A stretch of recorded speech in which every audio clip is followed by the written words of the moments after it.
कल कल कल हमने कहाँ तक पढ़ा था? लास्ट टॉपिक क्या था कल हमारा? आर्म्स एक्ट पढ़ा था। मैंने आपको इल्बर्ट बिल की कंट्रोवर्सी के बारे में बताया था।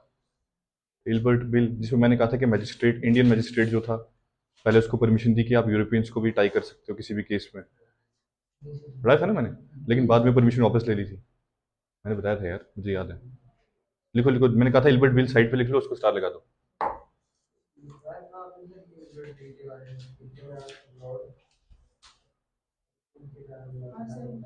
लिखा था ना?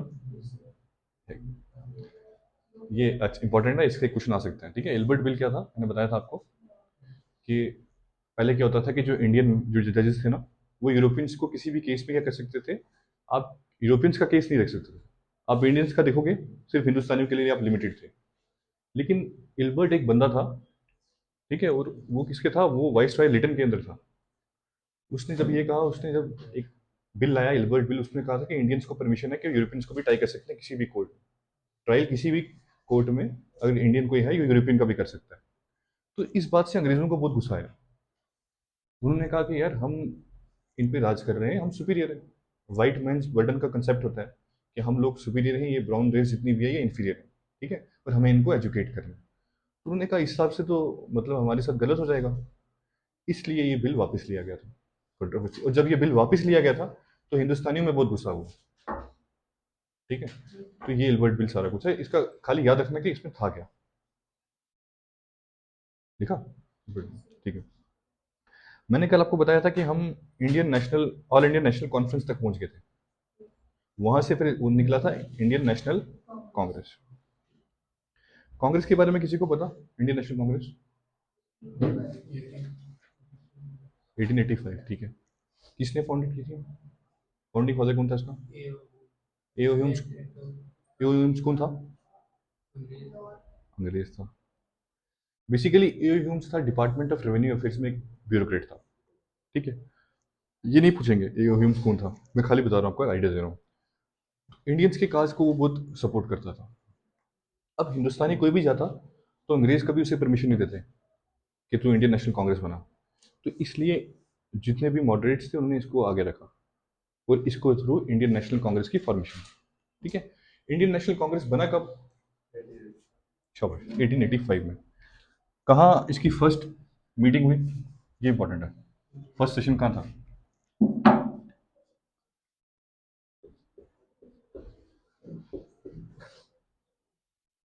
ये कुछ सेशन में लिखूंगा, सारे नहीं पढ़ने, जो मैं लिखवाऊंगा वही पढ़ने हैं, ठीक है। फर्स्ट सेशन कहाँ था, कोई आइडिया किसी को? 1885 फर्स्ट सेशन में। हाँ, मैं लिखूंगा कहाँ? वो जो 1883 में हुआ था ना, वो था national conference, all India national conference. National Indian National Congress की फॉर्मेशन हुई थी 1885 में। ठीक है। अच्छा, मैं इसके बारे में कुछ बताता हूँ आपको। एक कॉलेज था बॉम्बे में, गोकुल दास तेजपाल संस्कृत कॉलेज। लिखो, गोकुल दास तेजपाल संस्कृत कॉलेज। मैं लिखता हूँ स्पेलिंग को।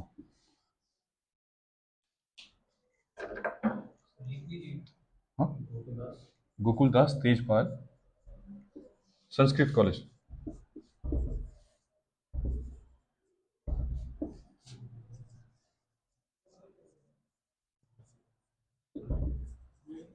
आ जाओ आ जाओ, ये लिख लो, गोकुल दास तेजपाल संस्कृत कॉलेज बॉम्बे में था।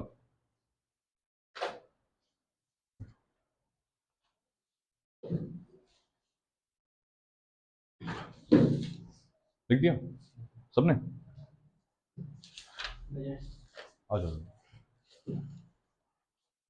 अब यहाँ क्या हुआ, यहाँ पे फर्स्ट सेशन में अराउंड 72 डेलीगेट्स थे, मतलब 72 पर्सन थे जिन्होंने अटेंड किया ये सेशन। ठीक है, कितने थे? 72। और इसके फर्स्ट सेशन के प्रेसिडेंट कौन थे, ये इंपॉर्टेंट है, ये पूछेंगे। WC बैनर्जी। लिख लो, ये लिखो।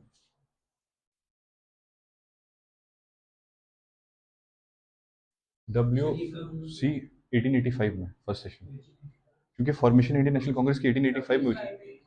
हाँ, बैनर, बैनर, BANERJEE, बैनर्जी। ये बंदे का नाम याद रखना, फर्स्ट सेशन कहाँ हुआ था ये याद रखना, ठीक है। ये बॉम्बे में हुआ था, मैंने लिखवाया ना आपको, Gokuldas Tejpal Sanskrit college Bombay. First session Bombay में हुआ था यार। अब इसकी एक कहानी है कि पहले ये शायद पूना में होने वाला था, लेकिन पूना में प्लेग, प्लेग क्या होता है, इन्फेक्शन वहाँ काफ़ी ज़्यादा थी, तो उसकी वजह से फिर वहाँ से बॉम्बे में हुआ, ठीक है। पूना में नहीं हुआ, बॉम्बे में हुआ। अब सेकंड सेशन, सेशन इसमें बता रहा हूँ, इंपॉर्टेंट इंपॉर्टेंट, ये याद रखना।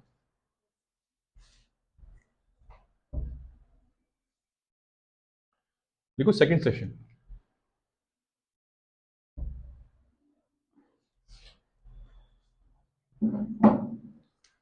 सेकंड सेशन हुआ कलकत्ता में। कलकत्ता, मैंने बताया था बंगाल बहुत इंपॉर्टेंट है, कि बंगाल में जितनी रेनाइजेंस मूवमेंट हमने पढ़ी है इंडिया में, वो सब बंगाल में स्टार्ट हुई हैं। और सबसे पहले इंटेलेक्चुअल क्लास जो था, मिडिल क्लास जिसको हम बोलते हैं, एजुकेटेड क्लास इंडिया का, वो बंगाल में बना था, क्योंकि बंगाल में सबसे पहले अंग्रेज जो थे जिन्होंने कब्जा किया था, जहाँ गवर्नमेंट स्टार्ट की थी वो बंगाल था, ठीक है। तो बंगाल में ही जो भी मूवमेंट स्टार्ट हुई थी इंडिया की, बंगाल का बहुत बड़ा रोल है। सेकंड सेशन हुआ कहाँ, कलकत्ता में, लिख लो। ये इंपॉर्टेंट है, जो सेशन में लिखूंगा वो याद रखना बस। कलकत्ता। हाँ? नहीं नहीं, 1886 में हुआ था। एक साल के बाद होता है ना सेशन। कुछ कुछ स्पेशल सेशन थे जो एक साल में, मतलब 2 बार या 3 बार भी हुए हैं, वरना ज्यादातर एक साल के बाद सेशन होता था। क्या, इसका प्रेसिडेंट कौन था, किसी को आइडिया? लिखो दादा भाई नरोजी। मैंने लिखवाया था किसी में, दादा भाई नरोजी कौन थे? दादा भाई नरोजी कौन थे, क्या बनाया था उन्होंने? शाबाश, क्या बनाया था? कहाँ बनाया था? यार, ईस्ट इंडिया एसोसिएशन कलकत्ता में। अच्छा, तो फिर सुरेंद्र नाथ बनर्जी ने क्या बनाया था? कॉपी खोलो और फिर से जाओ पीछे, देखो क्या बनाया था दादा भाई बनर्जी ने। कॉपी नहीं लाई? सही है। हाँ, और सुरेंद्र नाथ बनर्जी ने क्या बनाया था? हाँ, कलकत्ता में। ये एक चीज याद रखना, इंडियन एसोसिएशन के बाद ही बना है इंडियन नेशनल कॉन्फ्रेंस, इसी से, और बाद में, इसी बाद में बना है इंडियन नेशनल कांग्रेस। और याद रखना, फर्स्ट सेशन जहां आपने लिखा है, वहां ब्रैकेट में डालो सुरेंद्र नाथ बनर्जी, लिखो SN Banerjee was absent. First session Bombay में हुआ था, वहां लिखो ब्रैकेट में कि SN बनर्जी वॉज एबसेंट। ये क्वेश्चन पूछते हैं कि पहले सेशन में इनमें से किसने अटेंड नहीं किया था, तो याद रखना सुरेंद्र नाथ बनर्जी ने अटेंड नहीं किया था पहले से। लिखो SN Banerjee was absent in first session of Congress. अब पहले जो थे WC बैनर्जी, वो हिंदू थे। सेकंड जो थे दादा भाई नरोजी, ठीक है, ये कौन थे, पारसी थे, ठीक है। अब थर्ड सेशन लिखो, third session of Indian National Congress 1887 में था।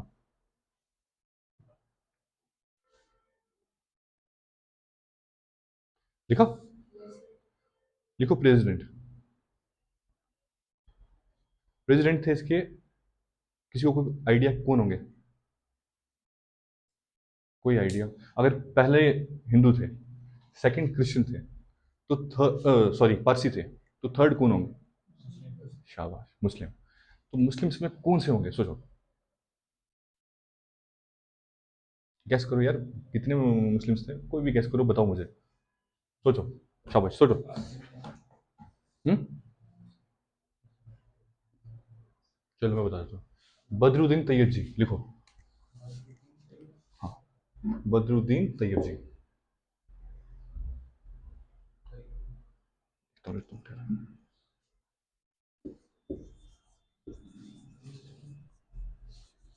बदरुद्दीन तैयब जी,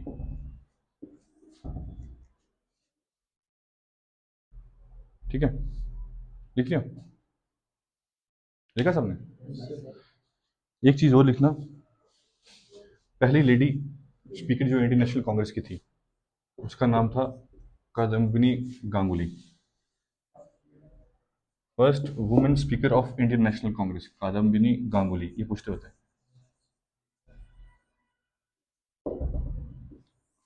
ये भी है यार, ठीक है, लिख लो। ये फर्स्ट वुमेन ग्रेजुएट भी थी बंगाल से, और फर्स्ट वुमेन स्पीकर भी थी इंडियन नेशनल कांग्रेस की। कादम्बिनी भी है ये, ठीक है, गांगुली, लिख लो, इंपॉर्टेंट है।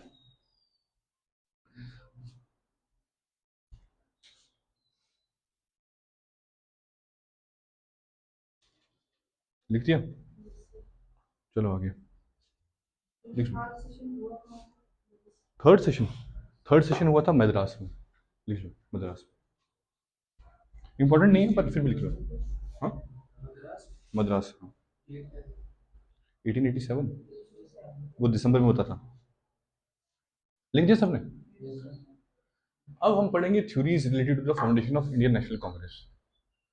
डिफरेंट लोगों ने डिफरेंट थ्योरीज दी हैं, ठीक है। कोई कहता है कांग्रेस को हिंदुस्तानियों ने बनाया, कोई कहता है अंग्रेजों ने बनाया, ठीक है।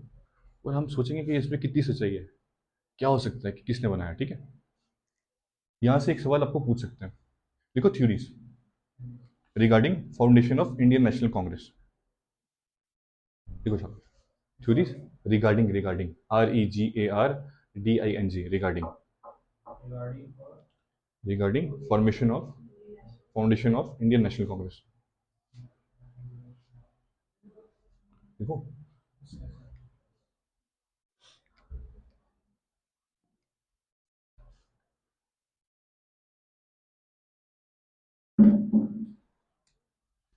एक किताब लिखी थी, ये किताब याद रखना, क्या पता आपको सवाल सीधा एग्जाम में ये आ जाए,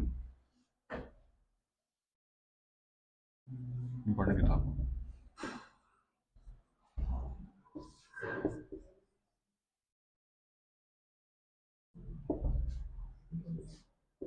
वो India wrought for freedom, WROUGHT, WROUGHT, ठीक है, वो इंडिया रॉट फॉर फ्रीडम। ये किताब किसने लिखी थी? Annie Besant. एनी बेसेंट कौन थी? मैंने पीछे पढ़ाया था आपको सोशल रिफॉर्म मूवमेंट्स में। लिखो लिखो, मैं बताता हूँ, कोई बात नहीं, भूल गए होंगे यार, ज़्यादा बर्डन होता है आपको। एनी बेसेंट, स्पेलिंग में लिख लेता हूँ, एनी बेसेंट, आयरिश लेडी थे ये, ठीक है। इंडिया में जब थियोसॉफिकल सोसाइटी आई थी, मैंने कहा था theosophical society, madam H P Blavatsky, US में स्टार्ट किया था, कर्नल टी एस अलकोट भी उनके साथ थे। इंडिया में जब आई थी, अध्यार में आई थी, तो बाद में इनको ज्वाइन किया था एनी बेसेंट ने। यहाँ था वेदास की टीचिंग, वेदांतास के बारे में, उपनिषद के बारे में, ठीक है। और एनी बेसेंट इसकी प्रेसिडेंट भी बन गई थी 1907 में। और ये फर्स्ट, इसको स्टार लगाओ, एनी बेसेंट को ये भी लिखना, first women president of Indian National Congress, याद रखना। ये बाद में इंडियन नेशनल कांग्रेस की फर्स्ट वुमेन प्रेसिडेंट भी बनी थी। देखो, first women president of Indian National Congress, Annie Besant, important है। और बाद में इन्होंने होम रूल लीग स्टार्ट भी की थी, वो हम कल पढ़ेंगे, पहले आप ये लिख लो।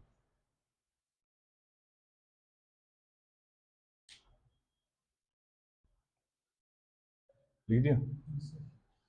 अब एक आइडिया दे देता हूँ इसमें क्या था इंडिया रॉड फॉर फ्रीडम में। इस किताब में हमने ये लिखा था कि अध्यार में क्या हुआ था कि 1884 में अराउंड मीटिंग हुई थी, ठीक है, कुछ लोगों की, जिसमें सुरेंद्र नाथ बनर्जी भी थे, और वहां हमने डिसाइड किया था कि हमने इंडियन नेशनल कांग्रेस की फॉर्मेशन करनी है, ठीक है। अब कितनी सच्चाई है इसमें ये किसी को नहीं पता, पर उन्होंने ऐसे ही कहा था कि इंडियन नेशनल कांग्रेस की फॉर्मेशन जो हुई है वो अध्यार में एक मीटिंग हुई थी, उससे हुई थी। नहीं पूछेंगे, खाली पूछेंगे वो इंडिया रॉड फॉर फ्रीडम किसने लिखा, ठीक है। इसको आगे लिखो, नेक्स्ट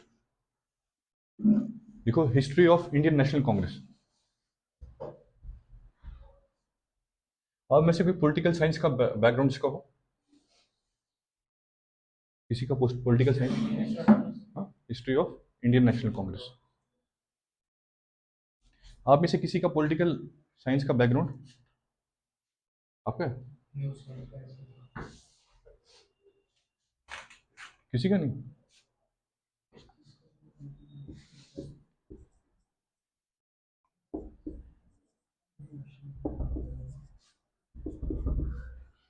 किसी को सवाल पूछना मुझसे पूछो यार, आपस में बातें मत करो। ये बंदा है, इनका नाम है पटाभी सीतारमैया, ठीक है, ठीक है, लिख लो, पटाभी सीतारमैया, पटाभी सीतारमैया।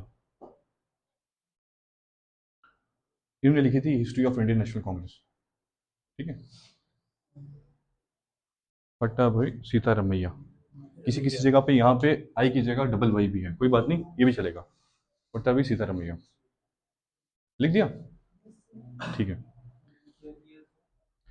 इन्होंने बताया था कि इंडियन नेशनल कांग्रेस की फाउंडेशन कैसे हुई थी। यही कि लिखना बस बस देखो, ठीक है, किताब याद रखना कि history of Indian National Congress की थी। इन्होंने कहा था कि इंडियन नेशनल कांग्रेस क्या हुआ था कि जो जैसे मैंने आपको कल बताया था कि एजुकेटेड क्लास बाहर गई थी पढ़ने के लिए। जब वो वापस आए, उन्होंने लोकल इश्यूज देखे। उसके बाद कोई बंगाल में किसी ने एसोसिएशन बनाई, किसी ने मद्रास में बनाई, किसी ने बॉम्बे में बनाई। और बाद में उनको लगा कि पैन इंडिया लेवल पे जैसे जैसे यूनिटी, इकोनॉमिक और पॉलिटिकल यूनिटी ब्रिटिशर्स करते गए, ट्रांसपोर्ट कम्युनिकेशन लगाते गए पूरे इंडिया में, रेलवे के नेटवर्क के जाल बिछाते गए, तो आपस में उनको कनेक्टिविटी होगी। लैंग्वेज बैरियर्स थे, इंग्लिश का इंट्रोडक्शन किया ब्रिटिशर्स ने अपने लिए, हमने उसको यूज़ किया नेशनल मूवमेंट में। तो इनको लगा कि हाँ, इस वजह से एक रीज़न ये भी है कि एजुकेटेड क्लास ने कांग्रेस की फॉर्मेशन की थी। ठीक है, याद रखना, पता भी सीतारमैया। और आप पढ़ोगे पॉलिटिकल साइंस में कि एक जेवीपी कमेटी थी, जेवीपी। ये किस लिए बनी थी? ये बनी थी organisation of states on linguistic basis पे। होनी चाहिए कि नहीं होनी चाहिए? आज़ादी होगी जब, ठीक है, हर स्टेट में दो दो तीन तीन लैंग्वेजेस थी इंपॉर्टेंट। जैसे हमारे जम्मू कश्मीर में कौन कौन सी लैंग्वेज है? पहाड़ी, गोजरी, डोगरी, कश्मीरी। अब कश्मीरी उठ जाएंगे, बोलेंगे हमें अलग स्टेट दो। जम्मू के जैसे डोगरा डिमांड कर रहे हैं हमें अलग स्टेट दो। ठीक है, कल रजौरी पुंछ के लोग उठ जाएंगे, बोलेंगे हमें अलग स्टेट दो। वैसे ही 1947 के बाद क्या हुआ था कि मद्रास, स्टेट ऑफ मद्रास में क्या था कि आंध्र प्रदेश भी था। आंध्र प्रदेश में तेलुगु बोलने वाले लोग थे, मद्रास में तमिल बोलने वाले लोग थे। तो तेलुगु बोलने वाले लोगों ने कहा कि हमें अलग से एक स्टेट दो। ठीक है, उन्होंने क्या किया, उन्होंने स्ट्राइक स्टार्ट कर दी। एक श्री रामुलु पुट्टी थे, वो मतलब हंगर स्ट्राइक में उनकी डेथ हो गई। उसके बाद उन्होंने कमेटी बिठाई, रीऑर्गेनाइजेशन ऑफ स्टेट्स, आप में पढ़ोगे। उसमें तीन चार कमेटीज आती है, उसमें ये जेवीपी कमेटी थी, जवाहरलाल नेहरू, वल्लभ भाई पटेल और ये पीताम्बर सीतारमैया। उन्होंने कहा था कि नहीं, लैंग्वेज के बेसिस पे हम स्टेट को रीऑर्गेनाइज नहीं कर सकते। अगर ऐसा हुआ तो एक स्टेट में 50 लैंग्वेज है, तो क्या 50 स्टेट बनेंगे? रैदर हमें क्या करना चाहिए कि एडमिनिस्ट्रेटिव कन्वीनियंस के हिसाब से करनी चाहिए, जहाँ से एडमिनिस्ट्रेशन हम लोगों तक पहुंचा सकें। ई गवर्नेंस का यहाँ पे लगा सकते हो। चलो छोड़ो, याद रखना पीताम्बर सीतारमैया खत्म, मैंने किताब बता दी। चलो आगे नेक्स्ट, सबसे इंपॉर्टेंट, सेफ्टी वाल्व थ्योरी। इसको लगाओ star. Safety valve, valve VALVE। Valve क्या होता है? आपने प्रेशर कुकर देखा है?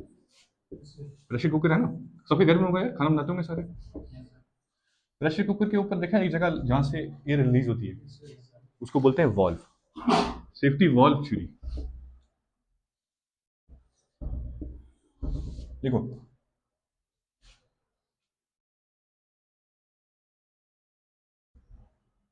लिख दिया, सबने लिख दिया। वाह। सबसे पहले ये किसने दी थी? ये याद रखना, ये एक अंग्रेज था, विलियम वेडर बर्न्स। इसने क्या किया था?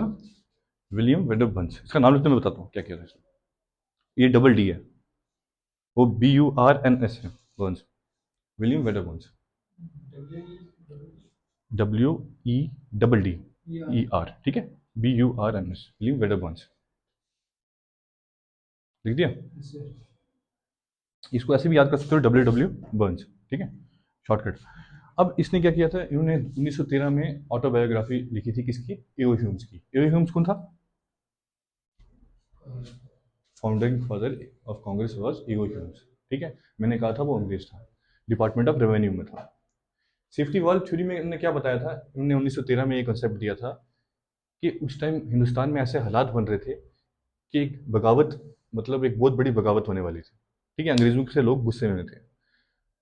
तो इनके पास फाइल आई, उनका ये मानना था, उन्होंने बताया, मैंने बताया था डिपार्टमेंट ऑफ रेवेन्यू के थे, इनको होम डिपार्टमेंट की कोई फाइल मिल गई। ठीक है, वहां से उन्होंने देखा कि अब हमें कोई ऐसा वाल्व बनाना पड़ेगा जहां से हिंदुस्तानियों का प्रेशर हम रिलीज कर सकें। ठीक है, और कोई मूवमेंट बड़ी क्रिएट ना हो सके हिंदुस्तान में, कोई बड़ा कन्फ्लिक्ट ना हो सके। तो उन्होंने क्या किया, तो उन्होंने इंडियन नेशनल कांग्रेस बनाया। ये सेफ्टी वाल्व था, मतलब ये क्या था, ये कहा था कि अंग्रेजों ने कांग्रेस खुद बनाई है अपने फायदे के लिए। ठीक है, ताकि चंद ब्यूरोक्रेट्स और हिंदुस्तानी जो पढ़े लिखे हैं उनको रखें उनके सामने, हिंदुस्तानियों के सामने, और उनको जैसे चलाएं वो वैसे चले। तो उनके हिसाब से हम हिंदुस्तान को भी अपने मजे से चलें।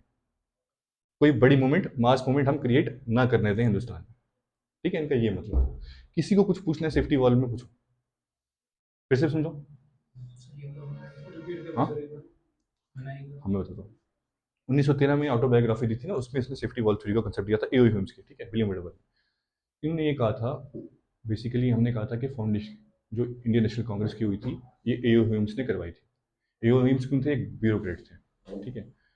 अब विलियम वेडरबर्न ने ये कहा कि कांग्रेस क्यों बनाई गई थी? कांग्रेस इसलिए बनाई गई थी क्योंकि AO Hume's department of revenue affairs के ब्यूरोक्रेट थे। इनको कोई डिपार्टमेंट ऑफ होम्स की फाइल मिल गई थी। उसमें ये था कि हिंदुस्तान में बहुत बड़ी रेवोल्यूशन आने वाली है, हिंदुस्तान के लोग बहुत तंग हैं अंग्रेजों से, और बहुत बड़ी बगावत 1857 की तरह वो करने वाले हैं। तो अंग्रेज चाहते थे जैसे प्रेशर कुकर के ऊपर सीटी लगी होती है ना, रिलीज करने के लिए प्रेशर, वैसे ही इनका प्रेशर रिलीज किया जाए, और उसके लिए उन्होंने इंडियन नेशनल कांग्रेस बनाई, इनको धोखे में रखा जाए लोगों को। ठीक है, वो ये इनका मानना था। अब इसी को क्या किया, इसी को इंडियंस कौन से थे जिन्होंने इसी थ्योरीज को एम्फेसाइज किया, कहा कि ये बिल्कुल ठीक बोल रहा है? वो थे बाल गंगाधर तिलक। लिखो, बाल गंगाधर तिलक।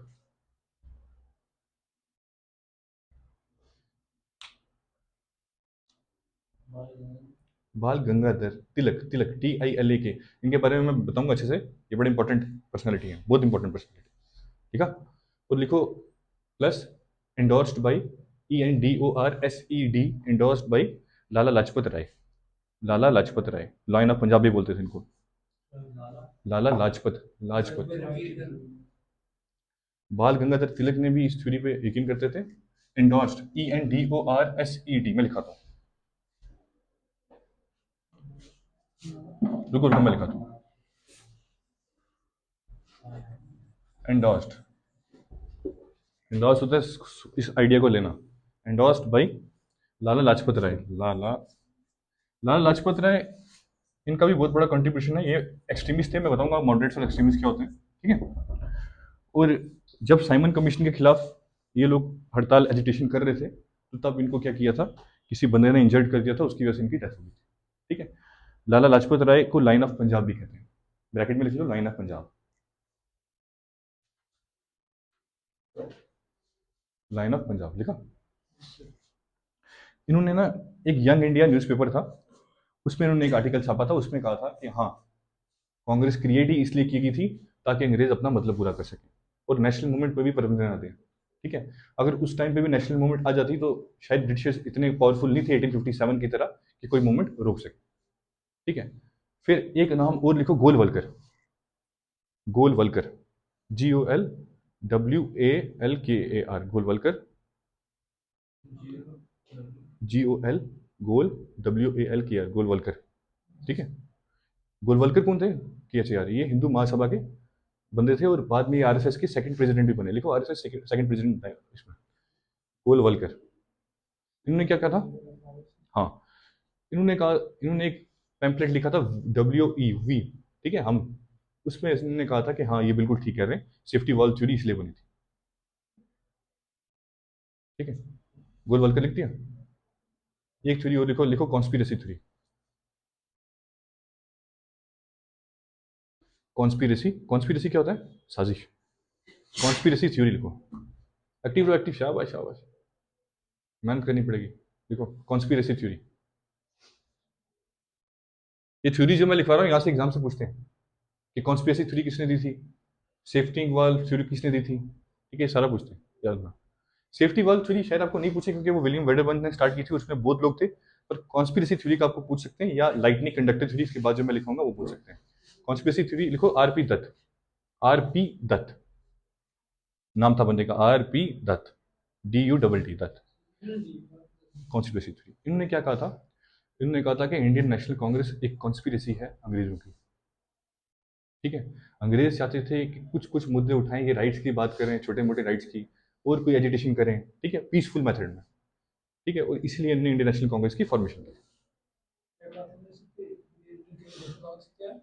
अंग्रेजों की कॉन्स्पिरेसी है इंडियन नेशनल कांग्रेस। ठीक है, अंग्रेजों ने बनाया है इसलिए ताकि कोई मूवमेंट बड़ी ना हो सके। अब स्टार लगाना, जो ये थ्योरी लिखवाने वाला हूँ, lightning conductor theory. Lightning conductor, conductor क्या होता है? आपने पढ़ा किसी ने, किसको साइंस का कोई बच्चा? क्या होता है कंडक्टर? शाबाश। जिसे हीट या इलेक्ट्रिसिटी पास होती है होता है कंडक्टर। अब लाइटनिंग कंडक्टर थ्योरी लिखा है। आगे लिखो गोपाल कृष्ण गोखले। गोपाल कृष्ण गोखले कौन थे? मैंने कहा था political Guru of Krishna Gokhale. Gopal Krishna Gokhale मैंने कहा था political Guru of Mahatma Gandhi. खैर आपने पढ़ा नहीं, कोई बात नहीं, है ना? मैंने कहा था ना, लिखवाया था आपको कि political Guru of Mahatma Gandhi, याद रखना। GOKHALE गोखले, ये गोपाल कृष्ण गोखले, ये ठीक है। ये थे मॉडरेट्स। मॉडरेट्स की मैं बताऊंगा अभी क्या है, ठीक है। और ये बहुत इंटेलेक्चुअल आदमी थे, गोपाल कृष्ण गोखले, ठीक है। आपने 1905 का सेशन मैंने बताया था कि सर्वेंट्स ऑफ इंडियन सोसाइटी किसने बनाया था? चलो कोई नहीं, घर में जाके देख लेना किसने बनाया था, मैंने बताया था आपको। गोपाल कृष्ण गोखले ने क्या किया, इन्होंने कहा था कि हमने यूज किया है एओ ह्यूम्स को। अगर हिंदुस्तानी कोई भी जाता अंग्रेजों के पास तो उसको कोई परमिशन नहीं मिलती। तो एओ ह्यूम्स को हमने आगे रखा, उससे इंडियन नेशनल कांग्रेस बनी, और बाद में कांग्रेस की ही वजह से आज़ादी मिली। कुछ लोग कहते हैं कि कांग्रेस की वजह से आज़ादी नहीं मिली, गांधी का कोई रोल नहीं था, ऐसा कुछ नहीं है। सबसे बड़ी मास मूवमेंट महात्मा गांधी ने ही ऑर्गेनाइज करवाई थी, हम आगे पढ़ेंगे, ठीक है। इसलिए गोपाल कृष्ण गोखले ने कहा था लाइटनिंग कंडक्टर। इन्होंने कहा था कि इंडियन नेशनल कांग्रेस ने यूज किया है एओ ह्यूम्स को, ना कि एओ ह्यूम अंग्रेजों ने यूज किया इंडियन नेशनल कांग्रेस को। ये इनका मानना है, ठीक है। लिखो, लिख दिया, सबने लिखा?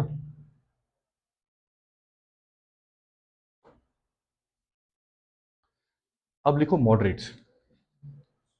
मॉडरेट्स कौन थे पहले समझ लो, लिख लो मॉडरेट्स, मैं समझाता हूँ।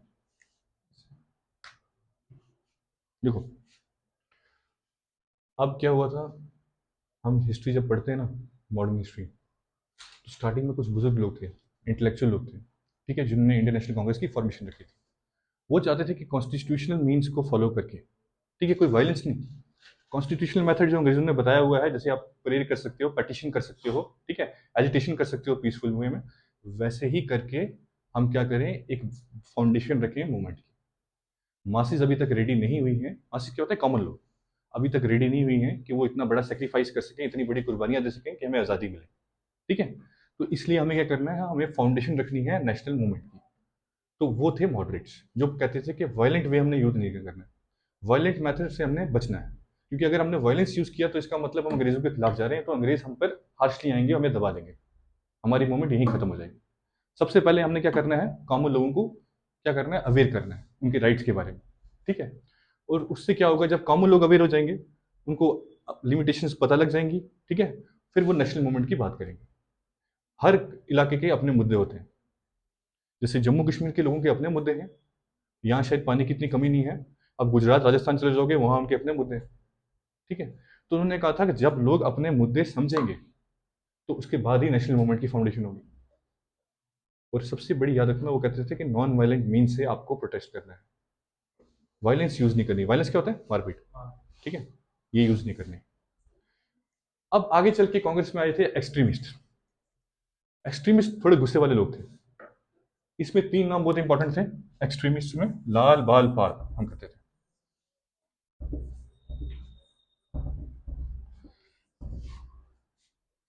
लाला लाजपत राय, बिपिन चंद्र, ये थे बाल गंगाधर तिलक और बिपिन चंद्र पाल।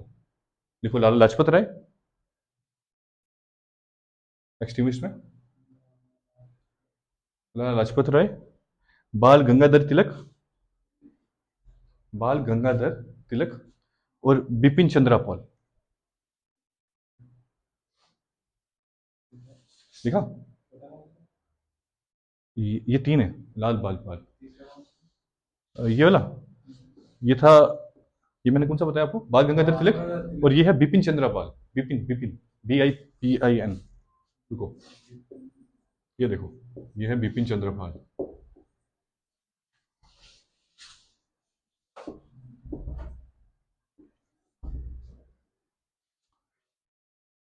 ये लोग अंग्रेजों के सख्त खिलाफ थे, एक्सट्रीमिस्ट थे, ठीक है, और ऑर्थोडॉक्स भी थे, अपने रिलीजन को भी फॉलो करते थे स्ट्रिक्टली, ठीक है, और अंग्रेजों के भी सख्त खिलाफ थे।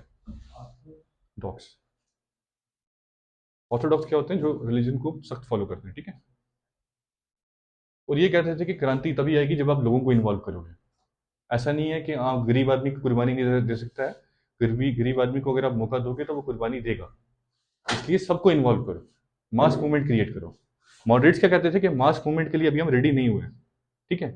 जब तक राइट्स के बारे में लोगों को पता नहीं लगेगा तब तक वो शायद मूवमेंट नहीं क्रिएट कर पाएंगे। पर ये कहते थे कि ऐसा कुछ नहीं है, पैन इंडिया एक मूवमेंट बनाओ और अंग्रेजों के खिलाफ स्टार्ट करो, ठीक है। लिख दिया। अब यहाँ पे एक काम करो, आप लिखो, दो तीन पॉइंट्स मैं लिखवाऊंगा मॉडरेट्स के ना, ये पूछते होते हैं एग्जाम में। पहले लिखो दादा भाई नौरोजी के बारे में थोड़ा सा।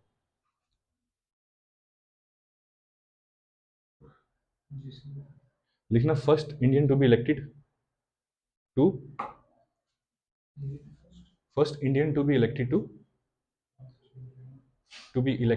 To British House of Commons, to British House of Commons. British में दो हाउसेज, जैसे यहाँ पे लोकसभा राज्यसभा, लोकसभा राज्यसभा, वहां पे है ब्रिटिश हाउस ऑफ में हाउस ऑफ लॉर्ड्स और हाउस ऑफ कॉमन्स। तो पहले हिंदुस्तानी थे जो हाउस ऑफ कॉमन्स में इलेक्ट हुआ था, ये पूछते होते हैं। दादा भाई नौरोजी, इसको स्टार लगा दो। Commons, common common, British British में वो भी लिख रहा है, हाउस ऑफ लॉर्ड्स और हाउस ऑफ कॉमन्स, LORDS, ठीक है, लॉर्ड्स और हाउस ऑफ कॉमन्स। ये पहले हिंदुस्तानी थे जो हाउस ऑफ कॉमन्स में इलेक्ट हुए थे। ये सीधा सवाल आता है एग्जाम में कि पहला हिंदुस्तानी कौन था जो हाउस ऑफ इसमें कॉमन्स में इलेक्ट हुआ था, ये हुआ था दादा भाई नौरोजी, ठीक है। एक और पॉइंट लिखो नीचे, लिखो फिरोज शाह मेहता। फिरोज, इसका नाम मुझे बता, आप गल लिखोगे, रुको, फिरोज शाह मेहता, ये पी से एन का नाम, फिरोज शाह मेहता। इनको लाइन ऑफ बॉम्बे भी कहते थे, जैसे लाइन ऑफ पंजाब मैंने कहा लाला लाजपत राय को कहते थे, तो लाइन ऑफ बॉम्बे फिरोज शाह मेहता थे, मॉडरेट्स थे। हाँ मॉडरेट थे, ठीक है, याद रखना। इन्होंने स्टार्ट किया था बॉम्बे क्रॉनिकल्स, क्रॉनिकल्स लिख लो, लिख दिया, बॉम्बे क्रॉनिकल्स, ठीक है, याद रखना। बॉम्बे क्रॉनिकल्स किसने स्टार्ट किया था? ये एक वीकली न्यूज पेपर था, ये पूछ सकते हैं, ठीक है। तीसरा लिखो, लिखो सुरेंद्र नाथ बनर्जी, सुरेंद्र SN बनर्जी लिख लो, SN बनर्जी, ठीक है, देखा। इनको राष्ट्रगुरु भी कहते थे, राष्ट्रगुरु, राष्ट्रगुरु। सीधा सवाल पूछेंगे एग्जाम में कि राष्ट्रगुरु किसको कहते थे। SSB के एग्जाम में तो सीधा पूछते हैं यार, SSC में भी। राष्ट्र गुरु सुरेंद्रनाथ बनर्जी, ये पहले सेशन में नहीं आ पाए थे, ठीक है, लेकिन बाद में उन्होंने इंडियन नेशनल कांग्रेस ज्वाइन की थी। लेकिन 1919 के लगभग इनमें क्या हुआ कि कांग्रेस के साथ इनकी बनी नहीं, ठीक है, तो इन्होंने कांग्रेस छोड़ दी। और बाद में इनको ब्रिटिशर्स ने नाइटहुड भी दिया था, तो बाद में ये अंग्रेजों के भी ठीक हो गई थी, अंग्रेजों के साथ इनकी बन गई थी, ठीक है। लेकिन याद रखना इनको राष्ट्रगुरु भी कहते हैं। और एक चीज और कहते हैं इनको, इंडियन बर्ग, ये भी पूछ सकते हैं सीधा एग्जाम में कि इंडियन बर्ग किसको बोलते थे, BURKE। ये जो बंदा था ये बात करता था किसकी, विर्च्यूज की, कहता था कि रिलीजन का बहुत बड़ा इंपॉर्टेंट रोल है सोसाइटी में, ठीक है। तो इसलिए इनको कहते थे इंडियन बर्गी, क्योंकि ये भी जो हमारे सुरेंद्रनाथ बनर्जी ये भी कहते थे कि रिलीजन सोसाइटी में बहुत जरूरी है, ठीक है। तो इसलिए हम इन्हें कहते थे कि इंडियन बर्गी, ठीक है। याद रखना इंडियन बर्गी किसको कहते थे। अब लिखो मेथड्स ऑफ मॉडरेट्स,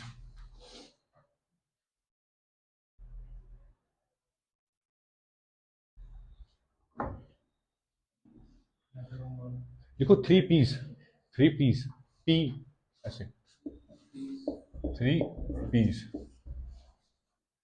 पहला P क्या हो गया इसमें, प्रेयर, प्रेयर पता है ना, प्रेयर, प्रेयर, ठीक है। दूसरा है पेटिशन, और तीसरा है परसुएशन, परसुएशन पता ना, मैं लिखता हूँ ना पहले रुको। पहला क्या था, P, दूसरा, तीसरा परसुएशन।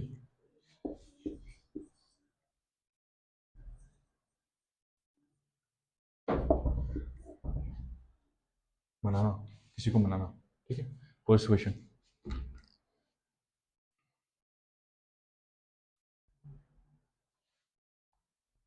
लिख दिया? शाबाश, जल्दी लिखो। अब इनका आता है कंट्रीब्यूशन, लिखो कंट्रीब्यूशन क्या था इनका सोसाइटी में।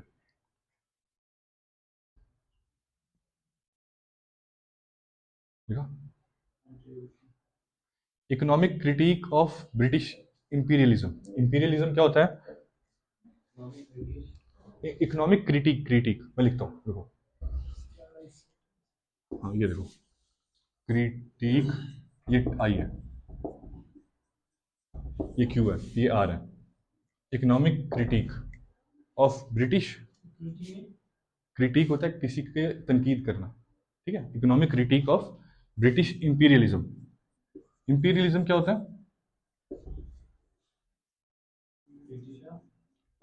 British imperialism, IMPERIALISM, imperialism.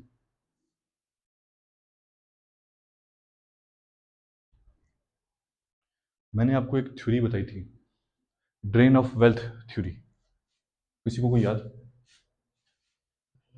कोई 3 दिन पहले पढ़ाई थी यार, याद करो, ड्रेन ऑफ वेल्थ थ्योरी। देखो, अच्छा कॉपी खोलो भी है, जिसने नोट्स बनाया हुआ देखो, याद करो ड्रेन ऑफ वेल्थ। मैंने कहा था ब्रिटिशर्स यहाँ से वेल्थ ले रहे थे, यहीं से अपने जितने भी उनके सर्वेंट्स थे उनको पे कर रहे थे, और कुछ जो बाहर काम कर रहे थे उनको भी पे कर रहे थे। यहाँ से पैसा हमारा लेके बाहर भेज रहे थे, तो हम लोग गरीब रह रहे थे, ठीक है। तो ड्रेन ऑफ वेल्थ थ्योरी किसने दी थी, मैंने क्या बताया था आपको? शाबाश, ये इंपॉर्टेंट है यार, ये याद रखना।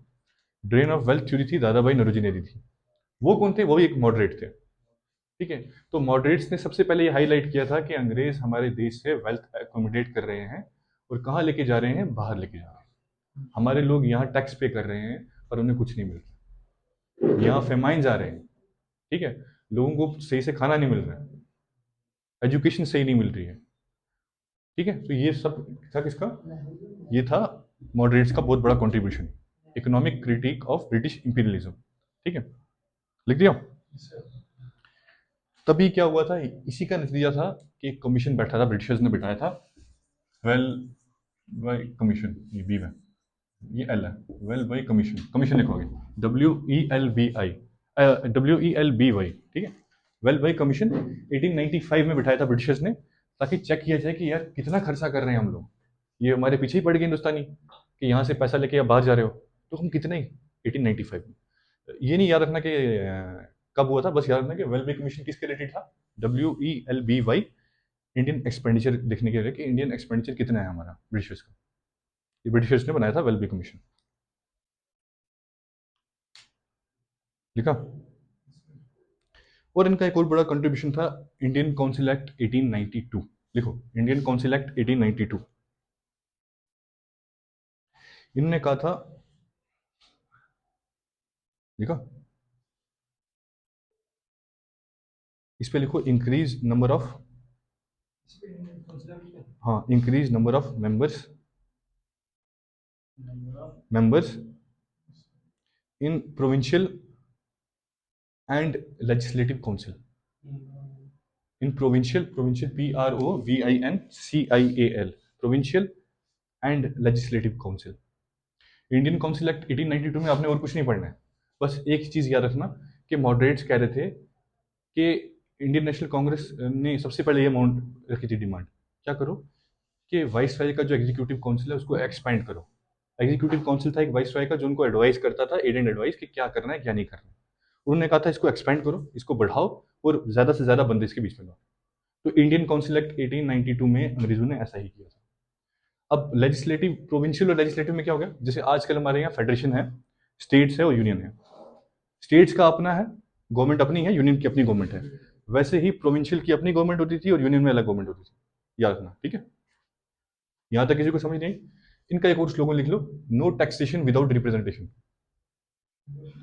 No taxation without representation, no taxation without representation. इसका कोई मतलब मुझे समझाएगा? ग्रेजुएशन की है यार, हाँ। हाँ क्या? हाँ, हाँ, जब तक हमें कोई आप रिप्रेजेंटेशन नहीं दोगे किसी काउंसिल में, तब तक हिंदुस्तानी टैक्स नहीं देंगे। टैक्स आप हमसे ले रहे हो पर रिप्रेजेंटेशन हमें दे नहीं रहे हो। तो ये स्लोगन इनका बहुत फेमस था कि नो टैक्सेशन विदाउट रिप्रेजेंटेशन। ठीक है, लिख दें यहाँ पे। यहाँ तक एक बार रिवाइज कर लो, किसी को कोई डाउट है मुझे पूछ लो फिर से।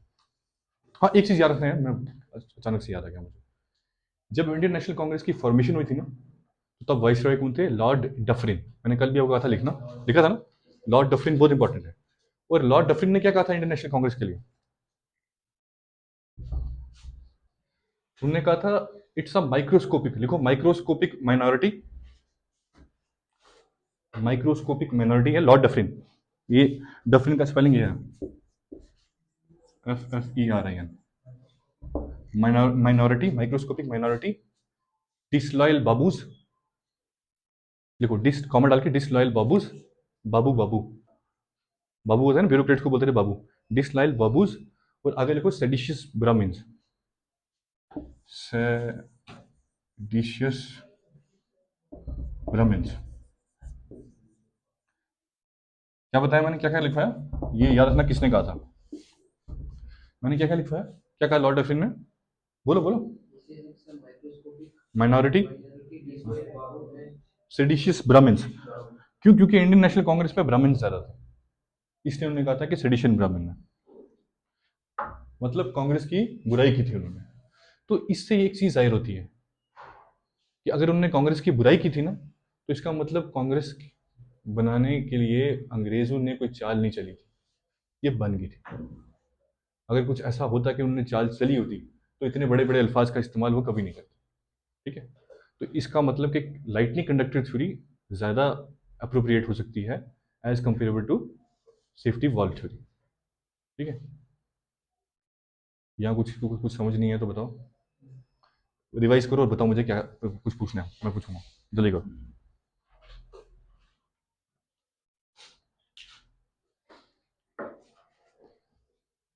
जल्दी करो, शाबाश।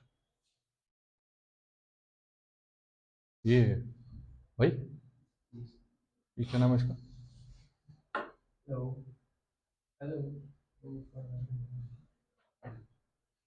पढ़ने का मन नहीं कर रहा?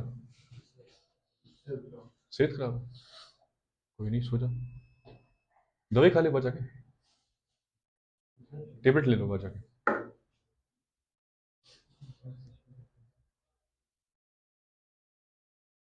देखो देखो, शाबाश, पढ़ो एक बार, रिवाइज करो। जिसको कुछ समझ नहीं आता है कहीं से भी, जो मैंने लिखवाया है मुझे पूछो, पूछो, शाबाश।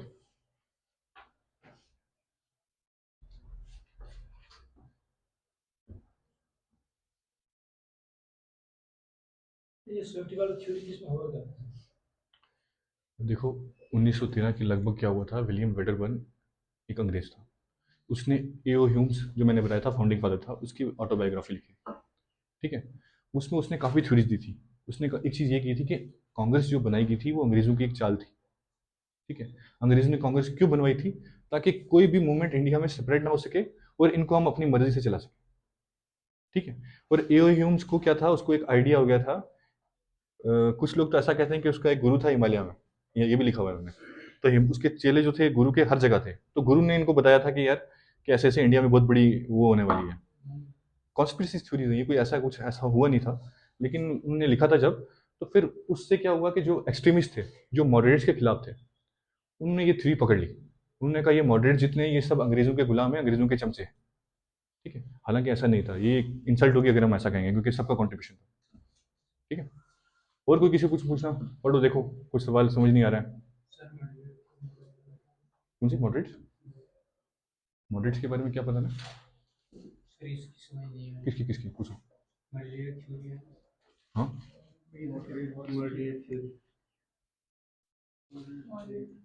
मॉडरेट थ्योरी, ये पता क्या था? इसको ना ऐसे, ये एक्सट्रीमिस्ट हैं सारे, ये मॉडरेट नहीं है, इसने गलत लिखा है। ये लाल बलपाल, ये सारे एक्सट्रीमिस्ट थे। ठीक है, हाँ, ठीक है।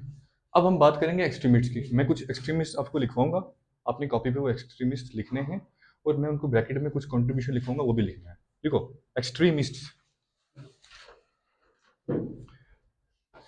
मॉडरेट्स को बोलते थे नरम दल, एक्सट्रीमिस्ट को बोलते थे गर्म दल। अब सोचो, ज्यादा नौजवान किसकी तरफ होंगे? नहीं यार, नौजवान इतने समझदार कहाँ होते हैं, गर्म दल की तरफ से। हाँ, शाबाश। ये सबसे खास बात थी, नौजवानों को चाहिए लड़ाई, क्योंकि नौजवानों में पेशेंस नहीं होता है, तो वो ज्यादातर एक्सट्रीमिस्ट के साथ।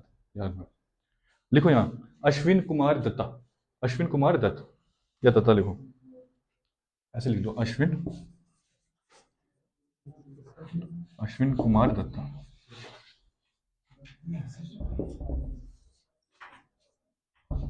लिखा, लिखो, लिखो, हाँ जाओ जाओ,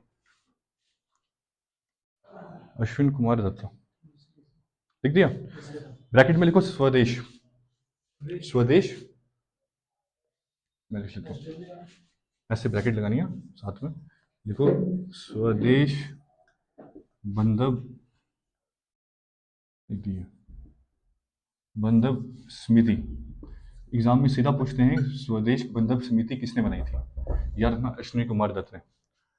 ये क्या था, इनका कॉन्सेप्ट था, हम आगे पढ़ेंगे कि पार्टीशन ऑफ बंगाल हुई थी, जब बंगाल को कैसे अंग्रेजों ने पार्टीशन किया, उसमें उन्होंने बनाई थी स्वदेश बंधब समिति। उन्होंने कहा था विदेशी हटाओ, स्वदेशी बनाओ, बाहर का कोई भी प्रोडक्ट है फॉरेन का, वो हमने यूज नहीं करना है, हमने हिंदुस्तानी प्रोडक्ट यूज करना है, ठीक है, और हिंदुस्तानी कल्चर को फैलाना है। तो ये थी स्वदेश बंधब समिति, लिख दिया। बी बंधब, बी है लास्ट में, ठीक है, लिखो, आगे डालो कॉमा और लिखो औरोबिंदो घोष, औरोबिंदो घोष, ये बहुत इंपॉर्टेंट है, औरोबिंदो घोष, AURO, ये लिख दिया, लिखो लिखो, मैं लिखता हूँ, औरोबिंदो घोष, GOSH, लिख दिया, ब्रैकेट डालो, लिखो। इन्होंने एक आर्टिकल लिखते थे, new lamps, new lamp, lamp होती है पता है, लालटेन, न्यू लैंप्स फॉर ओल्ड, मैं लिखता हूँ, एक मिनट, ये लिखते सबने, मिटा दूँ,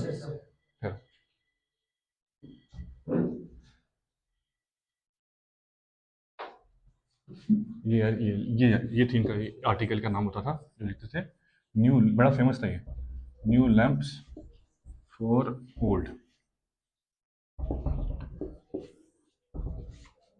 न्यू लैंप्स फॉर ओल्ड।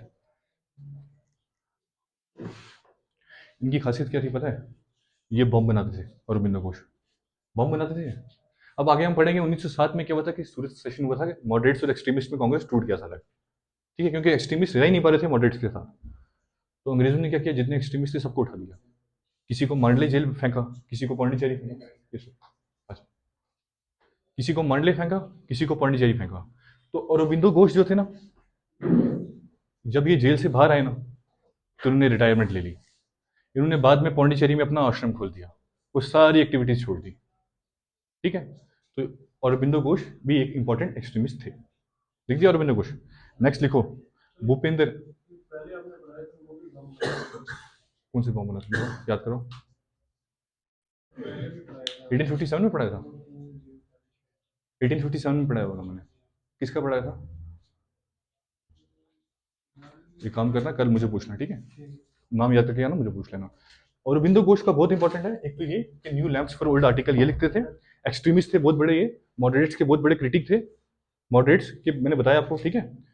और लास्ट में क्या हुआ था कि जब 1907 में सूरत स्प्लिट हुआ, इन्हें जेल में डाल दिया गया, ये कह रहे थे कि मुझे जेल में कृष्ण भगवान के दर्शन हुए हैं, तो अब मैंने सब कुछ छोड़ छाड़ दिया है, और अब वो चले गए पौंडीचेरी, उसके बाद वो वापस नहीं आए, पौंडीचेरी में उन्होंने अपना आश्रम खोला और वहीं बैठ गए, ठीक है। और कुछ इसमें कुछ किसी को कुछ डाउट, आगे लिखो, कॉमेंट डालो, अभी एक्सट्रीमिस्ट और भी हैं। लाला लाजपत राय, लाला लाजपत राय, मैंने कहा था लाइन ऑफ पंजाब बोलते थे उनको, लाला लाजपत राय, ब्रैकेट में लिखना लाइन ऑफ पंजाब।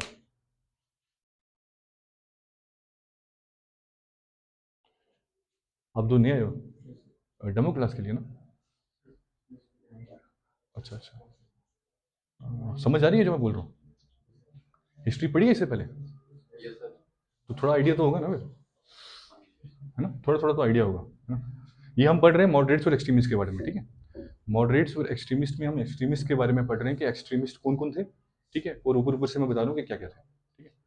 आगे लिखो, भूपेंद्र नाथ दत्ता, भूपेंद्र नाथ दत्ता, याद रखना, इन्होंने सबसे बड़ा कंट्रीब्यूशन था एक युगांतार, मैं लिखता हूँ, एग्जाम में पूछते हैं कि युगांतर किसने लिखी है। या था युगांतर, रेवोल्यूशन के बारे में लिखा था इन्होंने, भूपेंद्र नाथ दत्ता ने। देखो,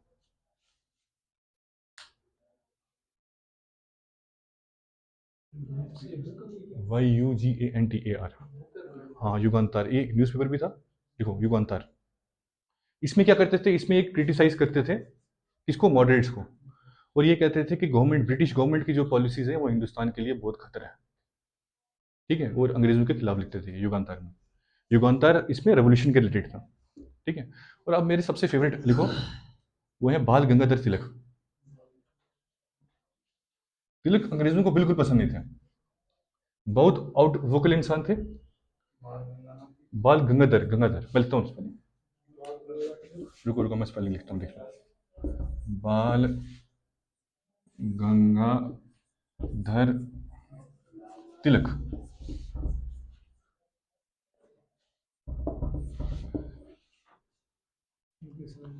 ठीक है, ये बहुत इंपॉर्टेंट पर्सनालिटी है मॉडर्न, इसमें मॉडर्न हिस्ट्री में।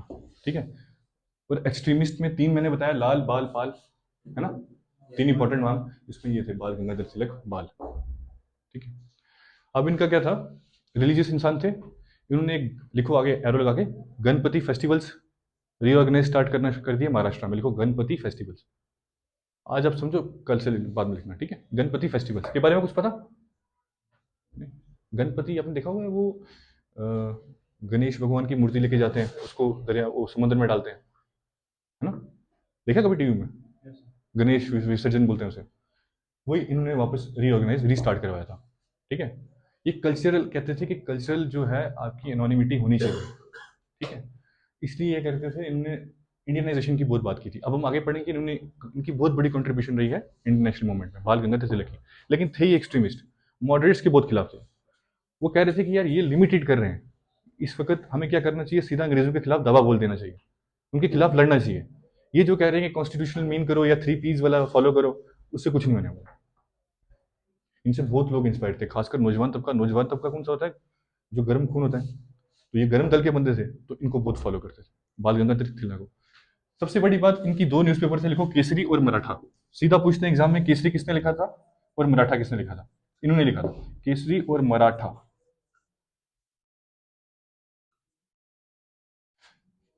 ये दो न्यूज़पेपर थे इनके, एक्सट्रीम न्यूज़पेपर थे, एक्सट्रीम आइडियोलॉजिस्ट के। केसरी, KESARI, केसरी, और MARATHA, मराठा। केसरी जो थी वो थी मराठी। मराठी लैंग्वेज पता है कहाँ बोली जाती है? शाबाश। केसरी लिखते थे मराठी में, और मराठा जिसका नाम था उसको लिखते थे इंग्लिश में। याद रखना, केसरी इंग्लिश में नहीं थी, केसरी मराठी में थी। मराठा जिसका नाम था वो इंग्लिश में थी। ठीक है, ये इंपॉर्टेंट है, ये दोनों न्यूज़पेपर लिखो इनके, केसरी और मराठा।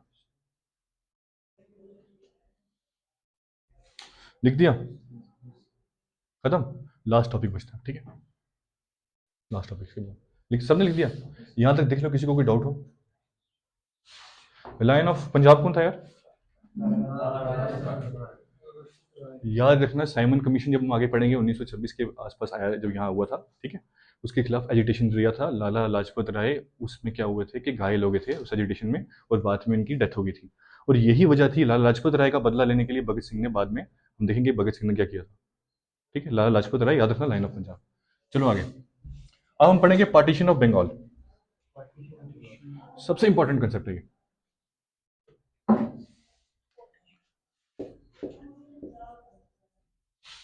पार्टीशन क्या होता है? शाबाश, बंगाल। दिसंबर 1930 में क्या, 1903 सॉरी, 1903 में क्या हुआ था? वाइस राय थे एक, लॉर्ड कर्जन। लिखो, CURZON, लॉर्ड कर्जन। लिखो, लॉर्ड कर्जन लिखा। लॉर्ड कर्जन ने अनाउंस किया कि हम बंगाल को पार्टीशन कर रहे हैं, उसको दो हिस्सों में तकसीम कर रहे हैं। कैसे कर रहे हैं? एक हम बनाएंगे ईस्ट बंगाल। ईस्ट बंगाल में कौन सा इलाका आएगा? जहां पे मुस्लिम्स की मेजोरिटी थी, जो आज का बांग्लादेश है। ठीक है, उसमें क्या होगा, उसकी कैपिटल होगी ढाका। और एक हम बनाएंगे वेस्ट बंगाल। वेस्ट बंगाल में कौन सा इलाका होगा? उड़ीसा होगा। ठीक है, कुछ हिस्सा बिहार का भी होगा, ठीक है। उन्होंने कहा कि यहाँ पे लगभग 78 मिलियन आबादी थी उस टाइम पे। 78 मिलियन कितना होता है यार? 1 मिलियन में कितनी आबादी होती है? 1 मिलियन में कितने लोग होते हैं? 10 लाख। तो 78 मिलियन में कितने होंगे? 7 करोड़, 7 करोड़ 80 लाख। इतनी आबादी थी बंगाल की उस टाइम पे 1903 में। तो उन्होंने कहा इतनी आबादी अगर है तो एडमिनिस्ट्रेशन के हिसाब से हमें बहुत मुश्किल होती है, ठीक है, इनके लिए कुछ काम करने के लिए। तो हम क्या करेंगे, हम इसको पार्टीशन करेंगे, इसको 2 हिस्सों में तकसीम करेंगे, ठीक है। पर ये उन्होंने कहा, मेन मोटिव क्या था उनका, सोचो मेन मोटिव क्या होगा अंग्रेजों का, क्यों उन्होंने की पार्टीशन? शाबाश, बिल्कुल सही। जैसा कि मैंने आपको कहा, ईस्ट बंगाल में कौन थे? मुस्लिम्स थे ना यार, जो बांग्लादेश बना है अभी। और वेस्ट बंगाल में कौन थे? हिंदूज ज़्यादा थे। और बंगाल ही नर्व सेंटर था किसी भी मूवमेंट का। सबसे पहले कोई भी रेवोल्यूशन आता था तो बंगाल से स्टार्ट होता था। उन्होंने कहा क्यों ना इनको हम रिलीजियस लाइन पे डिवाइड करके, ताकि आपस में ही लड़ते रहिए तो हमसे कुछ ना बोले। डिवाइड एंड रूल पॉलिसी बहुत जबरदस्त थी अंग्रेजों की, और ये इसमें कामयाब भी हुए, हम देखेंगे आगे, ठीक है। लिख दिया। अब क्या हुआ कि रेवोल्यूशनरीज को आइडिया हो गया इस चीज़ का कि ये क्या करना चाहते हैं। तो सब जो लोग थे वो इनके खिलाफ हो गए, हिंदुस्तानी मॉडरेट्स हों, एक्सट्रीमिस्ट हों, वो सब उन्होंने कहा कि हम एक मूवमेंट स्टार्ट करेंगे। 16 अक्टूबर 1905 को क्या हुआ? लिखो 16 अक्टूबर 1905। 1905 पार्टीशन होगी, ठीक है। इन्होंने अनाउंस कर दिया कि आज के दिन हमने पार्टीशन कर दिया। लोग सड़कों पे उतर आए। रविंद्रनाथ टैगोर का नाम सुना है ना आपने? मैं आगे उनके बारे में पढ़ाऊंगा। उन्होंने लिखा था अमर सोना बांग्ला, जो कि आजकल क्या है, नेशनल सॉन्ग बना हुआ है बांग्लादेश का, ठीक है। उन्होंने लिखा, लिखो रविंद्रनाथ टैगोर अमर सोना बांग्ला, मतलब बंगाल हमारा सोना है, अमर सोना, सोना सोना बांग्ला, लिखो शाबाश, अमर सोना बांग्ला।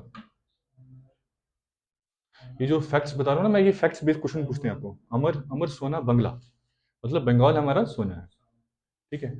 लोग सड़कों पे उतर आए, चाहे हिंदू थे मुस्लिम थे, एक दूसरे को राखियां बांधना शुरू हो गए, ठीक है। और उन्होंने ये कहा कि हम पार्टीशन को नहीं मानते। लेकिन क्या अंग्रेज सुनने वाले थे उनकी? नहीं सुनने वाले थे।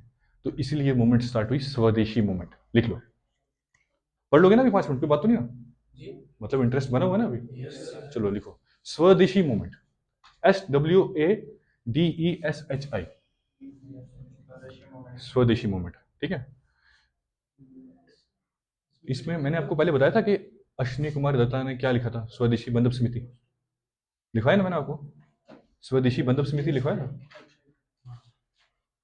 मैंने, स्वदेशी बंदर समिति लिखवाया था आपको। किसने लिखा था? देखो मैंने क्या बोला था। हाँ, वो ये स्वदेशी मूवमेंट का ही नतीजा था कि उन्होंने स्वदेशी बंदर समिति बनाई थी। स्व एक मिनट, रुको, चलो, स्वदेशी मूवमेंट 1905 में स्टार्ट हुई थी ये, ठीक है। इनका नारा क्या था? कि विदेशी हटाओ स्वदेशी बनाओ, ठीक है। बाइकआउट कर दो फॉरेन गुड्स का, कोई फॉरेन गुड्स यूज नहीं करेगा। फॉरेन यूनिवर्सिटीज में जो बच्चे पढ़ रहे हैं उनको भी वहां नहीं जाना चाहिए। हम हिंदुस्तानी अपनी यूनिवर्सिटी खुद खोलेंगे, अपने कॉलेज खुद खोलेंगे, अपने लिए सामान खुद बनाएंगे, अपने आप को सेल्फ सफिशिएंट करेंगे, ठीक है। अंग्रेज कभी हमारे नहीं बन सकते। तो ये थी स्वदेशी मूवमेंट, ठीक है। अमर सोना बंगला किसने बोला था? ठीक है। अब 1905 में एक इंडियन नेशनल कांग्रेस का सेशन हुआ, लिखो 1905 में इंडियन नेशनल कांग्रेस का सेशन हुआ। 1905 में कौन था प्रेसिडेंट? उन्होंने क्या कहा था?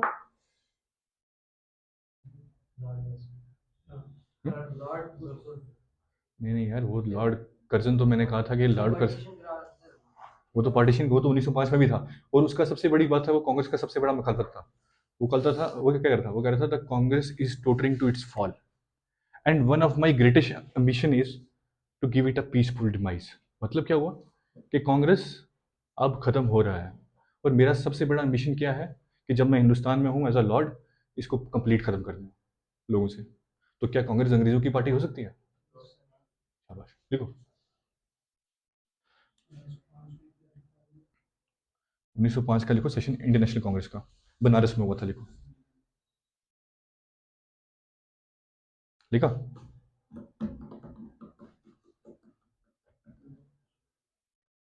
सेशन बनारस। इससे इसको थोड़ा सा 2-3 लाइनें छोड़ दो, नीचे मैं एक चीज़ आपको एक और कंसेप्ट बताता हूँ, मैं वापस से बताता हूँ। उससे पहले एक चीज़ आता ना, formation of Muslim league. Muslim league के बारे में पता, बाद में इसको जिन्ना ने भी ज्वाइन किया था, ठीक है। देखो फॉर्मेशन ऑफ मुस्लिम लीग, यहाँ पूछते होते हैं मुस्लिम लीग किसने बनाई थी। अब क्या हुआ कि मूवमेंट बहुत ज़्यादा पीक पे थी, हिंदू मुस्लिम तो आपस में डिवाइड नहीं हो रहे थे, अंग्रेजों का जो था डिवाइड एंड रूल वो फेल हो रहा था। तो उन्होंने क्या किया, कुछ इलीट क्लास को पकड़ा मुस्लिम्स में से। इलीट क्लास क्या होगी, नोबल क्लास, जो राजा वगैरह थे। उनको कहा देखो यार, हमने आपको एक अलग पूरा स्टेट दे दी है, इसको आप क्या कर सकते हो, इसको आप, जैसे दिल्ली एक ज़माने में मुसलमानों की कैपिटल थी, वैसे ढाका एक ज़माने में मुसलमानों की कैपिटल हो। तो मुस्लिम कार्ड खेलना शुरू कर दिया उनके साथ। तो वहीं से क्या हुआ कि 1906 में मुस्लिम लीग बनी, जो आगे चल के पार्टीशन का एक बहुत बड़ा रोल अदा करती है, जिसमें पाकिस्तान के जिसने बनाया कहा था कि पाकिस्तान को अलग होना चाहिए, वो सब इन्होंने कहा था, ठीक। मुस्लिम लीग याद रखना। लिखो नवाब सलीमुल्लाह ऑफ ढाका, ढाका का था ये नवाब, नवाब सलीमुल्लाह ऑफ ढाका, ये फाउंडर था इसका, याद रखना।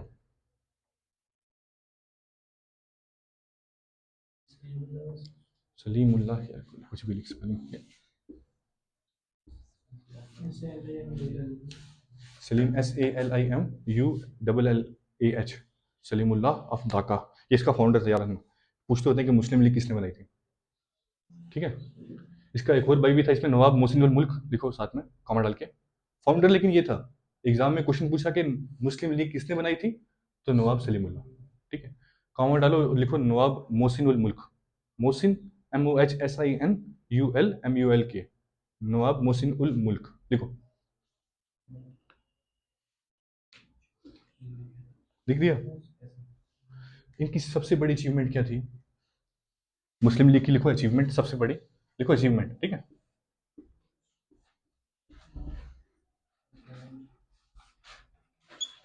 मोरले मिंटो रिफॉर्म, इसमें मोरले मिंटो एक रिफॉर्म हुआ था जिसमें सबसे पहले बात हुई थी सेपरेट इलेक्टोरेट की।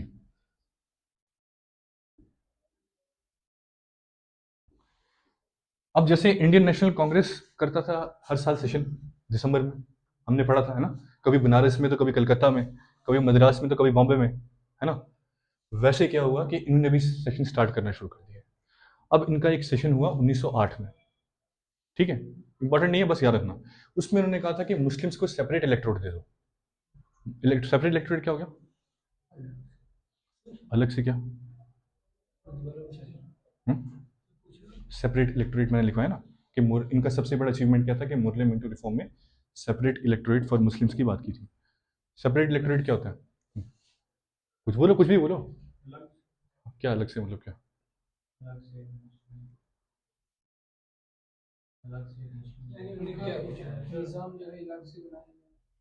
निज़ाम अलग से बनाया जाए, अंग्रेज मानते क्या इस बात को, क्योंकि निज़ाम तो अंग्रेजों का चलेगा, क्या मुस्लिम का कोई अलग से इलेक्ट किया या कुछ ऐसा किया होगा।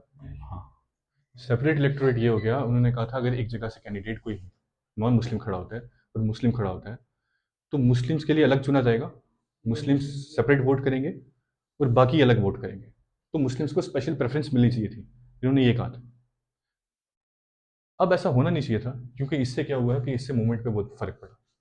हिंदू मुस्लिम जो डिवाइड इन्होंने स्टार्ट कर दिया, ये आगे चल के हम देखेंगे कि कितना नुकसान हुआ है इससे, ठीक।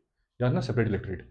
अब लिखो, मैंने क्या लिखवाया था, 1905 में बनारस सेशन हुआ था ना कांग्रेस का, तो उन्होंने उसमें लिखा था, उन्होंने क्रिटिसाइज, लिखो criticise partition of Bengal, partition of Bengal, लिखा।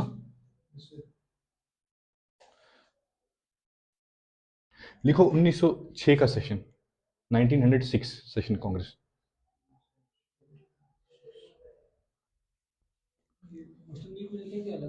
ये मुस्लिम लीग को खत्म कर दे, जहां मैंने कहा ना कि मुस्लिम मिंटो रिफॉर्म हो गया, इस वहां उसको एंड कर दो। अब मैं लिखवा रहा हूँ 1905, 1906 और 1907 कांग्रेस का सेशन बहुत इंपॉर्टेंट है। अब मैंने कहा कांग्रेस में दो फैक्शंस थे, कौन कौन से, मॉडरेट्स और एक्सट्रीमिस्ट, नरम दल और गरम दल। अब गरम दल थे, वो कहते थे कि किसी भी मीन से आप क्या करो कि ये जो बंगाल में एक चिंगारी लगी है, इसको पूरे हिंदुस्तान में फैला दो, ठीक है, पूरे हिंदुस्तान में फैला दो कि अंग्रेजों के खिलाफ हमने लड़ना है।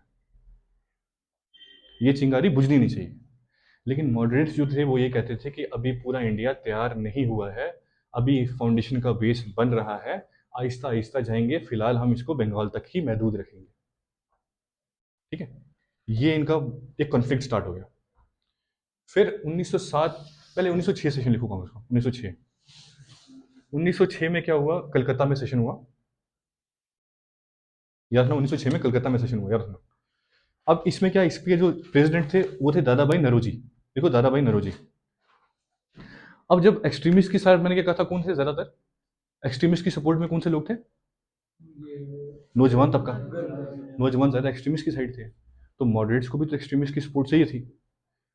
तो अब उनको लगा कि यार कोई बड़ा इनमें डिफरेंट या फैक्शन क्रिएट ना हो जाए, इसलिए उन्होंने कहा, एक्सट्रीमिस्ट की बात सुन ली, उन्होंने कहा कि चलो स्वराज। देखो, स्वराज, स्वराज का कंसेप्ट सबसे पहले इंडियन नेशनल कांग्रेस ने 1906 में लाया था। स्वराज क्या होता है? नहीं यार, कंप्लीट इंडिपेंडेंस कुछ और होता है, वो पूर्ण स्वराज होता है। वो हम आगे पढ़ेंगे, 1929 में जवाहरलाल नेहरू ने कहा था। स्वराज क्या होगा? स्वराज का मतलब होता है सेल्फ गवर्नमेंट। अभी इन्होंने कंप्लीट आज़ादी की बात नहीं की थी अंग्रेजों से। इन्होंने कहा था हमारे पास इतने राइट्स हो सकें कि हम अपनी गवर्नमेंट खुद बना सकें, सेल्फ गवर्नमेंट लिखो। और 1906 में सबसे पहले कलकत्ता सेशन में स्वराज की बात की गई थी। क्वेश्चन पूछेंगे आपसे कि कांग्रेस के किस सेशन में स्वराज की सबसे पहले बात की गई थी? 1906 कहाँ हुआ था? कलकत्ता में हुआ था। ये क्वेश्चन आता है। अब क्या हुआ कि मॉडरेट्स और एक्सट्रीमिस्ट की डिफरेंसेस ज्यादा बढ़ने लगे। फिर 1907 में इंडियन नेशनल का कांग्रेस का सेशन होता है। ठीक है, इंडियन नेशनल कांग्रेस का सेशन कहाँ होना चाहिए, मैं बताता हूँ कहाँ होगा, पहले सुनना। एक्सट्रीमिस्ट कहते थे कि पूना में करो, ठीक है, और क्या करो, और बाल गंगाधर तिलक को बनाओ प्रेसिडेंट। हम एक बड़ा डिसीजन लेंगे, हम एक बड़ा स्टेप लेंगे, और इस मूवमेंट को पैन इंडिया मूवमेंट बनाएंगे। मॉडरेट्स क्या कहते थे? मॉडरेट्स कहते थे नहीं, वो चाहते थे, बुजुर्ग लोग जो होते हैं ना वो थोड़े समझदार भी होते हैं, दिमाग से तेज भी होते हैं। अब कांग्रेस का एक रूल था कि जिस जगह जिसका सेशन होगा, जहां पे सेशन होगा, वहां का बंदा प्रेसिडेंट नहीं बन सकता। तो मॉडरेट्स ने दिमाग लगाया और सूरत में सेशन रख दिया। अब सूरत के आसपास के, उसके बॉम्बे सूरत एक था पूरा, ठीक है, गुजरात बॉम्बे एक ही इलाका था। सूरत के आसपास के इलाका जो था बॉम्बे तक, वहां के थे कौन? बाल गंगाधर तिलक। जब सूरत में सेशन हुआ तो बाल गंगाधर तिलक प्रेसिडेंट बन नहीं सकते थे। यहां से उनमें डिफरेंस स्टार्ट हो गया। लिखो, 1907 सेशन सूरत, 1907 सूरत सेशन। देखो, समझ आ रही है कुछ? थोड़ी बहुत जहां समझ नहीं आई पूछ लेना यार। देखो, एक्सट्रीमिस्ट क्या कहते थे, किसको बनाओ? शाबाश। मॉडरेट्स ने नहीं बनाया, मॉडरेट्स ने सूरत में ही सेशन रखा और बनाया राश बिहारी घोष। ये पूछते हैं कि 1907 में जब सूरत सेशन हुआ था, कांग्रेस का स्प्लिट हुआ था, तो कौन थे? ये भी पूछते हैं। राश बिहारी घोष, याद रखना, 1907 में हुआ था स्प्लिट मॉडरेट्स और एक्सट्रीमिस्ट के बीच में, split between moderates and extremists.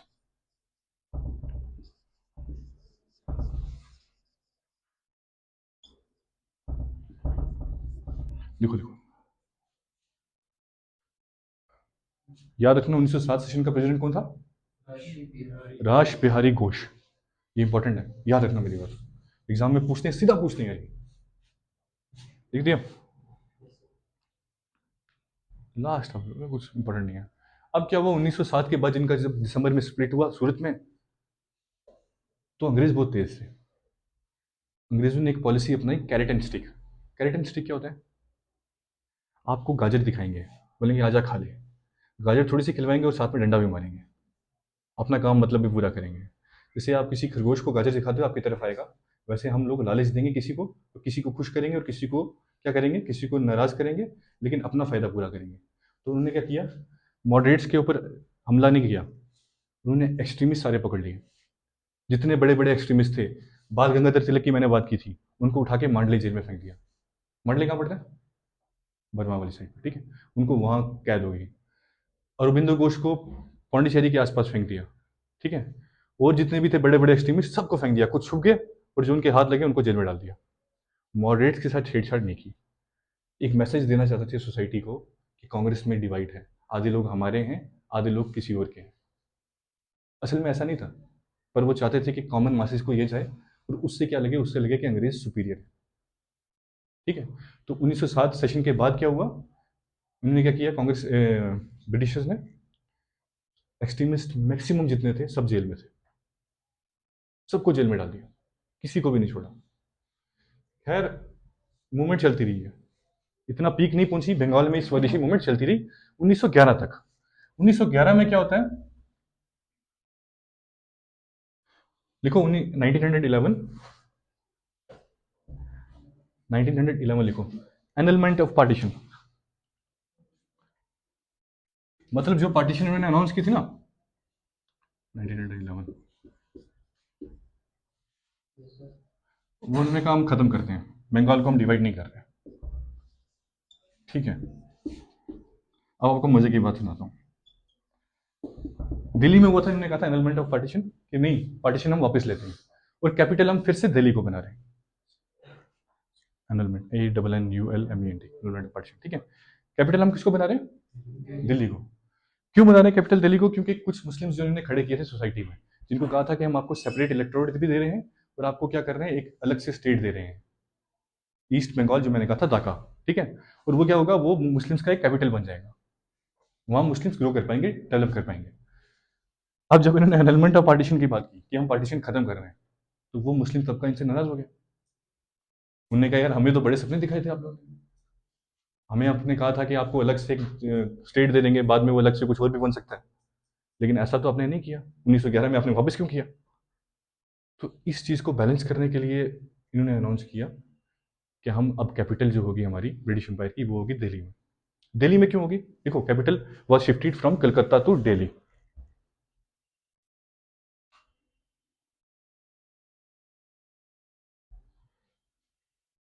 Capital was shifted from Calcutta to Delhi.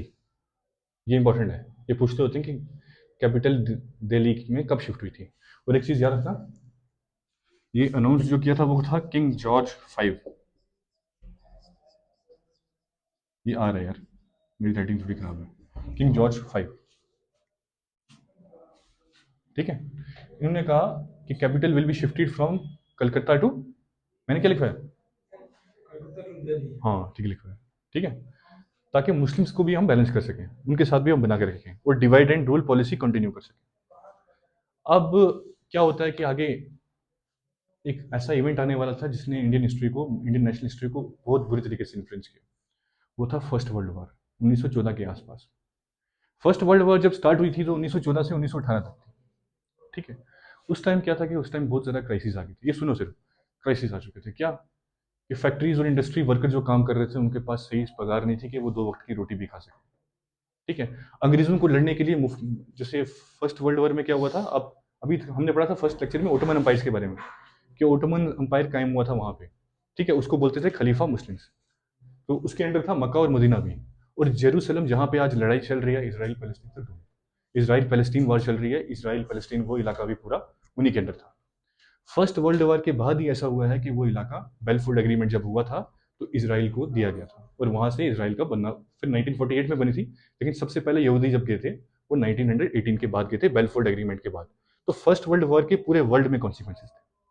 उसी टाइम पे 1913 में क्या होता है, फर्स्ट वर्ल्ड वॉर के जस्ट इमीडिएट स्टार्ट होने से पहले पहले कुछ हिंदुस्तानी लोग जो बाहर मुल्कों में गए हुए हैं, ठीक है, उनमें से एक जगह थी सैन फ्रांसिस्को। वहां पे क्या होता है कि कुछ हिंदुस्तानी इकट्ठे होते हैं, जिनमें लाला हरदयाल भी थे। ठीक है, उन्होंने एक पार्टी बनाई, उसका नाम था गदर पार्टी। गदर, लिखो गदर, मूवी देखिए ना सनी देओल की, वैसे ही गदर पार्टी बनाई, लिखो GHADAR, गदर पार्टी, लास्ट है बस, ये इंपॉर्टेंट है, ये पूछते हैं गदर पार्टी किसने बनाई थी, लिखो गदर पार्टी। समझ आ रही है, मैं थोड़ा ज़्यादा तेज तो नहीं बोल रहा हूँ, हाँ, तेज बोलना पड़ेगा क्योंकि सिलेबस खत्म नहीं होगा ऐसे। बस यार 1914 तक पहुंच के 1947 हमने पहुंच जाना है। गदर पार्टी, फिर दो तीन लेक्चर, लिखो लाला हरदयाल, लाला हरदयाल, तारकनाथ दास, हरदयाल, हर, अच्छा यार ये फैन बंद कर दो, HARDAYAL, ये लास्ट है, उसके बाद मैं जा रहा हूँ। HARDAYAL, लिखो आगे कॉमा डाल के तारकनाथ दास, तारकनाथ दास। ठीक है यार, लिखो इनका वीकली पेपर आता था